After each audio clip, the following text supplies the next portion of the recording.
যতগুলো বাজার করা হয়েছে বাজে আজকে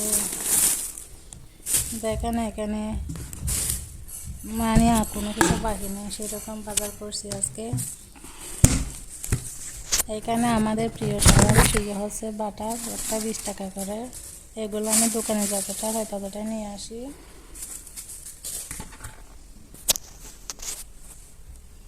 এখানে মরিচ, চিনি, সুজির প্যাকেট আরও কী অনেক কিছু নেওয়া হয়ে গেছে।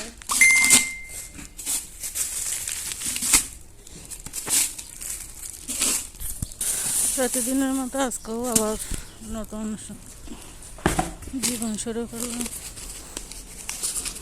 নতুন জীবন বললে ভুল হবে, জীবন তো জন্ম থেকে শুরু হয়ে গেছে। বিয়ে থেকে যাচ্ছি, একদম সময় নাই, এখন হেঁটে হেঁটে যাচ্ছি। এটা আগের ভিডিও, এখন ভিডিও করা পর্যন্ত সময় পাচ্ছি না। সকাল 7টার দিকে যাই, রাত 7টা-8টা বাজে, একদম মোবাইল পর্যন্ত হাতে নেওয়া যায় না এরকম পরিস্থিতি।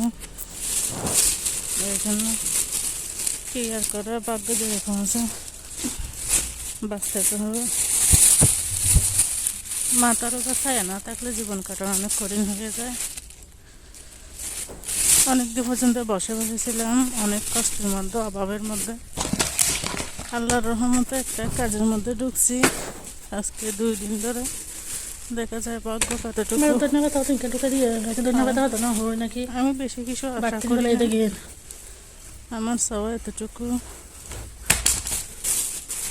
তত খাইতে পারবো, বাসা ভাড়া দিতে পারবো, এতটুকুর বাইরে বেশি কিছু না।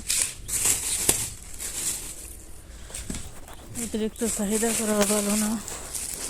আমি ছোটোবেলা থেকে এরকম, আমার যতটুকু চাহিদা ততটুকুর মধ্যে সন্তুষ্ট থাকার চেষ্টা করি।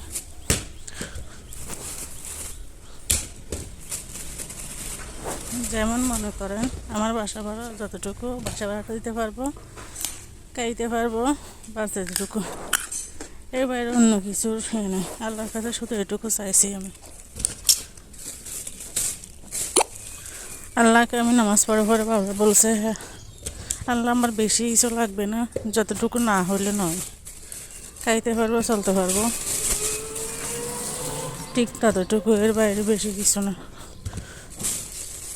আমার অতিরিক্ত দরকার নেই। মান সম্মান নিয়ে যতটুকু নিয়ে চলতে পারবো ততটুকুই দেন আমাকে।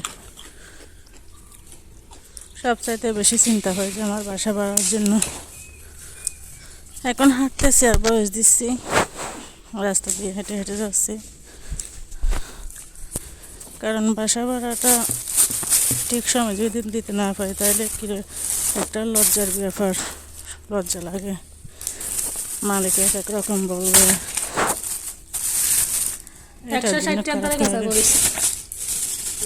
অনেক টেনশন এটা নিয়ে,